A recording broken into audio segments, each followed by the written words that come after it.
السلام علیکم ورحمۃ اللہ وبرکاتہ۔ عزیز طالبات، امید ہے آپ سب خیر و عافیت کے ساتھ ہوں گے۔ آج ہم اپنی کتاب جامع ترمذی جلد دوم کا سبق نمبر 65 پڑھیں گے۔ باب ما جاء فی کراہیت خروج المرأۃ متعطرۃ۔ ہمارے سبق کا آغاز ہے۔ اللہم صلی علی محمد وانزل المقعد المقرب عندک یوم القیامہ۔ صفحہ نکال لیں۔ بسم اللہ الرحمن الرحیم۔ باب ما جاء فی کراہیت خروج المرأۃ متعطرۃ۔ عورتوں کو خوشبو لگا کر باہر نکلنے کی ممانعت کا بیان۔ جی وہ بھی قال حدثنا محمد بن بشار قال حدثنا يحيى بن سعيد القطان عن ثابت بن عمارة الحنفي عن غنيم بن قيس عن ابي موسى عن النبي صلى الله عليه وسلم قال كل عين زانية والمرأة إذا استعطرت فمرت بالمجلس فهي كذا وكذا يعني زانية۔ آپ صلی اللہ علیہ وسلم نے فرمایا ہر آنکھ زنا کرتی ہے، اور عورت جب خوشبو لگائے اور کسی مجلس سے گزرے تو وہ ایسی اور ایسی ہے، یعنی بے حیا ہے، یعنی بے حیا۔ تو اس سے ممانعت آئی ہے اور ناپسند کیا گیا ہے غیر محرم مردوں کے لیے اپنے کو مزین کرنا اور معطر کرنا، یہ کسی طرح بھی اسلام میں جائز نہیں، یہ گناہ کے دروازے کو کھولتا ہے۔ باب ما جاء فی طیب الرجال والنساء۔ عورتوں اور مردوں کی خوشبو کا بیان۔ عن ابی ہریرہ قال قال رسول اللہ صلی اللہ علیہ وسلم طیب الرجال ما ظہر ریحہ وخفی لونہ وطیب النساء ما ظہر لونہ وخفی ریحہ۔ یہ مردوں اور عورتوں کی خوشبو کا فرق ہے، جو رسول اللہ صلی اللہ علیہ وسلم نے فرمایا کہ مردوں کی خوشبو تو وہ ہے کہ ما ظہر ریحہ، جس کی بو ظاہر ہو اور رنگ پوشیدہ ہو، اور عورتوں کی خوشبو وہ یہ ہے کہ جس کا رنگ تو ظاہر ہو اور خوشبو وہ پوشیدہ رہے، بو پوشیدہ رہے۔ وہ بھی قال حدثنا علی بن حجر اخبرنا اسماعیل بن ابراہیم عن الجریری عن ابی نضرۃ عن الطفاوی عن ابی ہریرہ عن النبی صلی اللہ علیہ وسلم نحوہ بمعناه۔ هذا حديث حسن إلا أن الطفاوي لا نعرف إلا في هذا الحديث ولا نعرف اسمه، وحديث إسماعيل بن إبراهيم أتم وأطول۔ یہ اگلے حدیث عن عمران بن حسین قال قال للنبي صلی اللہ علیہ وسلم ان خیر طیب الرجال ما ظهر ريحه وخفي لونه وخیر طیب النساء ما ظهر لونه وخفي ريحه ونهى عن میثرة الارجوان۔ اور اس میں یہ بھی ذکر ہے کہ حضرت عمران بن حسین فرماتے ہیں کہ رسول اللہ صلی اللہ علیہ وسلم نے ریشم کی سرخ چادر سے منع فرمایا۔ عن میثرۃ الارجوان، ریشم کی سرخ چادر سے منع فرمایا، اور یہ بھی فرمایا کہ مردوں کی بہترین خوشبو وہ جس کی بو تو ظاہر ہو رنگ پوشیدہ ہو، عورتوں کی بہترین خوشبو وہ کہ جس کا رنگ ظاہر ہو اور بو پوشیدہ رہے۔ باب ما جاء فی کراہیت رد الطیب، خوشبو کو لوٹانا، اس کے ناپسندیدہ ہونے کا بیان۔ خوشبو نہیں لوٹانی چاہیے، خوشبو نہیں لوٹانی چاہیے، اس کا بیان۔ خوشبو کے لوٹانے کی ممانعت اور کراہت کا بیان۔ عن ثمامة بن عبد الله قال كان انس لا يرد الطيب وقال انس ان النبي لا يرد الطيب۔ حضرت ثمامہ بن عبداللہ کہتے ہیں کہ انس رضی اللہ تعالیٰ عنہ وہ خوشبو واپس نہیں کیا کرتے تھے، یعنی رد نہیں کیا کرتے تھے، خوشبو کا تحفہ آتا تو اس کو انکار نہیں کرتے تھے۔ اور انس یہ فرماتے ہیں کہ آپ صلی اللہ علیہ وسلم خوشبو کو واپس نہیں فرماتے تھے، خوشبو قبول فرما لیتے تھے، واپس نہیں فرماتے۔ وفی الباب عن ابی ہریرہ عن عبد الله بن مسلم عن ابی عن ابن عمر قال قال رسول اللہ صلی اللہ علیہ وسلم ثلاث، آپ صلی اللہ علیہ وسلم فرمائے کہ تین چیزیں ایسی ہیں لا تردو، وہ رد نہ کی جائیں، الوسائد والدہن واللبن۔ اب نے پہلا فرمایا کہ تکیہ، تیل اور دودھ ہے، تیل، تکیہ، دودھ، ان کو رد نہ کیا جائے۔ هذا حدیث غریب عبداللہ بن مسلم هو ابن جندب وهو مدینی۔ جی اگلی روایت عن حنان عن أبي عثمان النهدي قال قال رسول الله صلى الله عليه وسلم إذا أعطي أحدكم الريحان فلا يرده فإنه خرج من الجنة. آپ صلی اللہ علیہ وسلم نے فرمایا کہ جب تم میں سے کسی کو خوشبو دی جائے، جب تم میں سے کسی کو خوشبو دی جائے فلا يرده تو اسے واپس نہ کرے، فإنه خرج من الجنة کیونکہ خوشبو جنت سے نکلی ہے، خوشبو جنت سے نکلی ہے. تو اسی کا ذکر ہے کہ خوشبو کا ہدیہ قبول کر لینا چاہیے، اس کو انکار نہیں کرنا چاہیے. هذا حديث غريب لا نعرف الا من هذا الوجه. باب فی کراہیت مباشرت الرجل والمرأة المرأة، مرد کی مرد سے عورت کی عورت سے مباشرت کی ممانعت کا بیان. مباشرت جسم کا جسم کے ساتھ بغیر کسی کپڑے کے حائل ہوئے چھونا اور مس کرنا، اس کو مباشرت کہا جاتا ہے. عن عبداللہ قال قال رسول اللہ صلی اللہ علیہ وسلم لا تباشر المرأة المرأة حتى تصف لزوجها كأنما ينظر إليها. رسول اللہ صلی اللہ علیہ وسلم نے یہ بھی فرمایا عورت کے ساتھ یوں برہنہ جسم ہرگز نہ ملاوے، حتی تصف لزوجها کہ وہ اپنے شوہر سے اس کی کیفیت بیان کرے، کأنما ينظر إليها کہ گویا کہ اس کے شوہر نے اس کو اپنی آنکھوں سے دیکھ رکھا ہے اس طرح. تو اس لیے اس کی ممانعت آئی ہے. یہ بھی بہت زیادہ برائیوں کی جڑ اور بنیاد بن جاتا ہے. هذا حديث حسن صحيح. عن عبد الرحمن بن ابي سعيد الخدري عن ابي قال قال رسول الله صلى الله عليه وسلم لا ينظر الرجل الى عورة الرجل ولا تنظر المرأة الى عورة المرأة. آپ نے فرمایا کوئی مرد کسی مرد کے سطر کو نہ دیکھے، کوئی عورت کسی عورت کے سطر اور شرمگاہ کو نہ دیکھے. ولا يفضي الرجل الى الرجل في الثوب الواحد. اور یہی فرمایا کہ اور مرد دوسرے مرد ولا تفضي المرأة الى المرأة في الثوب الواحد، اور اسی طرح عورت دوسری عورت کی طرف ایک کپڑے کے اندر نہ پہنچے، ایک کپڑے کے اندر نہ پہنچے. تو اگر تو گناہ میں مبتلا ہونے کا اندیشہ اور خوف ہے تو پھر کپڑوں سمیت بھی ایک لحاف میں لیٹنا اجازت نہیں ہے. اور اگر لحاف ایک ہے، اوپر کا چادر یا رضائی ایک ہی ہے اور اندر کپڑے پہنے ہوئے ہیں اور مکمل ہیں، سطر ڈھکا ہوا ہے، جسم ننگا نہیں، تو پھر کوئی قباحت بھی نہیں ہوگی اگر تو خوف نہ ہو گناہ میں مبتلا ہونے کا.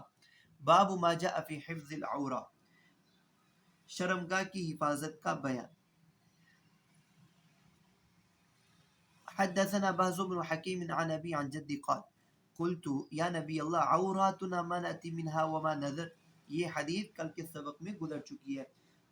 فرماتے ہیں کہ میں نے عرض کیا کہ اے اللہ کے نبی، عوراتنا ما نأتي منها وما نذر، ہم اپنے بدن کی اور شرمگاہ کے کس حصے کو ظاہر کر سکتے ہیں اور کس کو چھوڑے رکھیں. تو آپ نے فرمایا کہ اپنی بیوی اور بیوی اور باندی کے علاوہ سب سے اپنی شرمگاہ کی حفاظت کرو. قلت یا رسول اللہ اذا كان القوم بعضهم في بعض.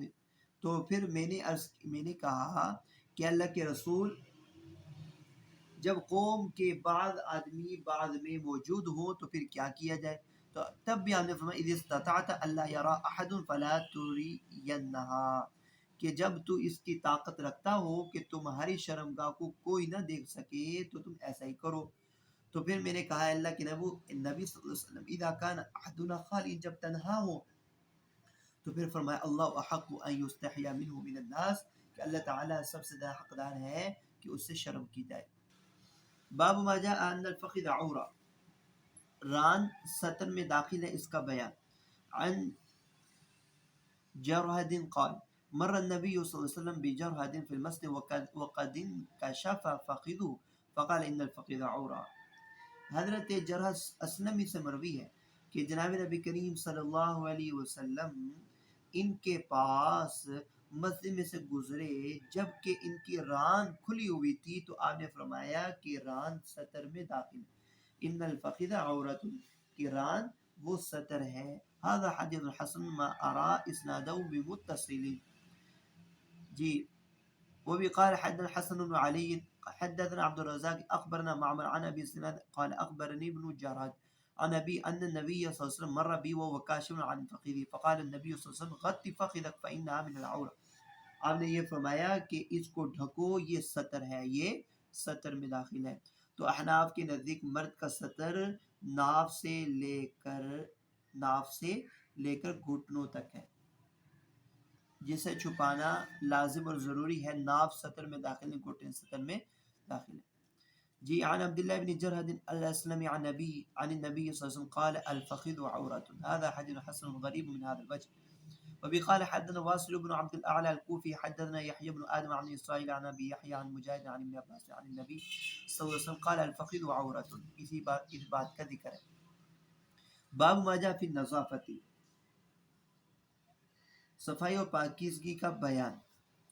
عن صالح بن ابي حسان قال سمعت سعيد بن المسيب يقول ان الله طيب يحب الطيب نظيف يحب النظافه كريم يحب الكرم جواد يحب الجواد فنظفوا أراه قال أفنيتكم ولا تشبهوا باليهود قال فذكرت ذلك للمهاجر بن مسمار قال حدثنيه عامر بن سعد بن عبد وقاص عن أبي عن النبي مثله إلا أنه قال نظفوا أفنيتكم۔ جی حضرت سعید بن مسیب سے منقول ہے، فرماتے ہیں ان اللہ طیب یحب الطیب، کہ اللہ تعالی طیب ہے، پاکیزہ ہے، پاکیزگی کو پسند فرماتے ہیں، اور نظیف ہے اور نظافت کو پسند فرماتے ہیں، کریم اور کرم کو پسند فرماتے ہیں، سخی ہے اور سخاوت کو پسند فرماتے ہیں، لہذا تم لوگ بھی پاک اور صاف رہا کرو، پاک اور نظیف اور صاف رہا کرو۔ اوراہو راوی کہتے ہیں کہ میرا خیال ہے کہ سعید بن مسیب نے یہ بھی کہا کہ نظفو افنیتکم، اپنے سین کو صاف ستھرا رکھو، یہود کے ساتھ مشابہت نہ کرو۔ قال فذکرت ذلك لمہاجر بن مسمار، بنو صالح کہتے ہیں کہ میں نے یہ حدیث جب مہاجر بن مسمار سے ذکر کی تو انہوں نے کہا کہ مجھے بھی یہ حدیث عامر بن سعد نے بواسطہ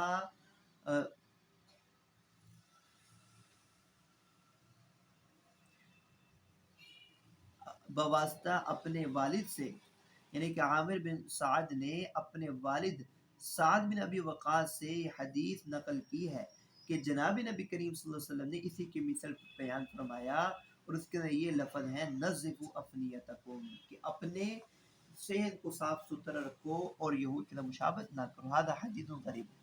باب ما جاء فی الاستتار عند الجماع، جماع کے وقت پردہ کرنے کا بیان۔ عن لیث عن نافع عن ابن عمر رضی اللہ تعالی عنہما ان رسول اللہ قال ایاکم والتعری فان معکم من لا یفارقکم الا عند الغائط وحین یفضی الرجل الى اهله فاستحیوهم واکرموهم۔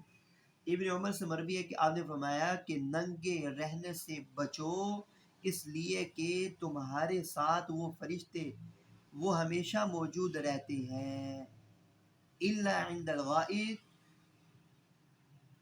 سوائے ان دو وقتوں کے، ایک وقت عند الغائط پخانہ کے وقت ہے، وحین یفضی الرجل الی اہلہ، اور دوسرا وقت جب آدمی اپنی بیوی کے ساتھ بڑھ جاتا ہے، اپنی بیوی کی طرف بڑھتا ہے۔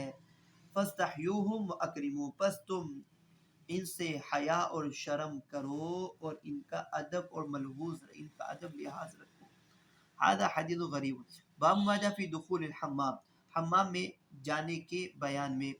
عن طاؤوس عن جابر ان النبی صلی اللہ علیہ وسلم قال ومن كان يؤمن بالله واليوم الآخر فلا يدخل حليلته الحمام ومن كان يؤمن بالله واليوم الآخر فلا يدخل الحمام بغير إزار ومن كان يؤمن بالله واليوم الآخر فلا يجلس على مائدة يدار عليهم الخمر۔ آپ صلی اللہ علیہ وسلم فرمایا کہ جو اللہ اور آخرت کے دن پر ایمان رکھتا ہو وہ اپنی بیوی کو حمام میں داخل نہ کرے۔ اس وقت کے حمام ایسے ہوتے تھے کہ جو آج کے جو بیت الخلاء ہے ویسے نہیں تھے، یعنی کہ بالکل مکمل طور پر پردہ نہیں ہو سکتا تھا۔ تو اس لیے آپ نے فرمایا کہ جو اللہ اور روز آخرت پر یقین رکھتا ہو تو وہ اپنی حلیلہ، اپنی بیوی کو حمام میں ہرگز داخل نہ کرے، اور جو اللہ رب العزت اور آخرت کے دن میں ایمان رکھتا ہو وہ حمام میں بغیر ستر کے، بغیر چادر ازار کے وہ داخل نہ ہو، کیونکہ وہاں پر ستر کا اہتمام نہیں ہوتا تھا، اس لیے اپنا کپڑا تہبند اور ازار ہو تب ہی وہ داخل ہو۔ ومن كان يؤمن بالله واليوم الآخر فلا يجلس على مائدة يدار عليهم الخمر، اور جو اللہ اور آخرت کے دن پر ایمان رکھتا ہو وہ ایسے دسترخوان پر نہ بیٹھے جس پر شراب کا دور دور ہو۔ هذا حدیث حسن غریب۔ اگلی روایت عن ابی عذرہ وكان قد ادرك النبي عن عائشة رضی اللہ تعالی عنہ ان النبي صلی اللہ علیہ وسلم نهى الرجال والنساء عن الحمامات ثم رخص للرجال في الميازر، اور فرماتے ہیں کہ پھر آپ صلی اللہ علیہ وسلم مردوں کے لیے یعنی کہ ازار اور چادر کے ساتھ تو اجازت دے دی تھی، لیکن عورتوں کو حمام میں داخل ہونے سے منع ہی فرمایا۔ حضرت عائشہ سے مروی ہے کہ رسول اللہ نے مردوں عورتوں کو حماموں میں جانے منع فرمایا، پھر مردوں کو چادر پہن کر حمام میں جانے کی اجازت مرحمت فرما دی تھی۔ اگلی روایت عن ابی الملیح الحذلی ان نساء من اہل حمص او من اہل شام دخلنا علی عائشہ، کہ ابو الملیح حذلی سے یہ مروی ہے کہ کچھ حمص والی اور کچھ شام والی عورتیں حضرت عائشہ صدیقہ کے پاس آئیں اور انہوں نے کہا انتن اللاتی یدخلن نساؤکن الحمامات، حضرت عائشہ نے ان سے کہا کہ تم وہی عورتیں ہو کہ جن کی عورتیں انتم اللاتی یدخلن نساؤکن، کہ جن کی عورتیں حماموں میں داخل ہوتی ہیں، جبکہ سمعت رسول اللہ یقول، میں نے تو رسول اللہ کو یہ فرماتے ہوئے سنا ہے ما من امرات تضع ثيابها في غیر بیت زوجها الا هتكت الستر بینها وبین ربها، جس عورت نے اپنے شوہر کے گھر کے علاوہ کہیں کپڑے اتارے اس نے اپنے پردے کو چاک کر دیا، الا هتكت الستر بینها وبین زوجها، جو اس کے اور پروردگار کے درمیان ہے، تو اس لیے اس کی ممانعت ہے۔ اگر پردہ ہو اور آج کل کے بیت الخلاء ہر طرف سے ڈھکے ہوتے ہیں، بند ہوتے ہیں، کسی بے پردگی کا کوئی خدشہ نہیں، تو پھر کوئی ممانعت بھی نہیں ہے۔ یہاں تک آج ہمارا سبق تھا، وآخر دعوانا الحمدللہ رب العالمین، السلام علیکم۔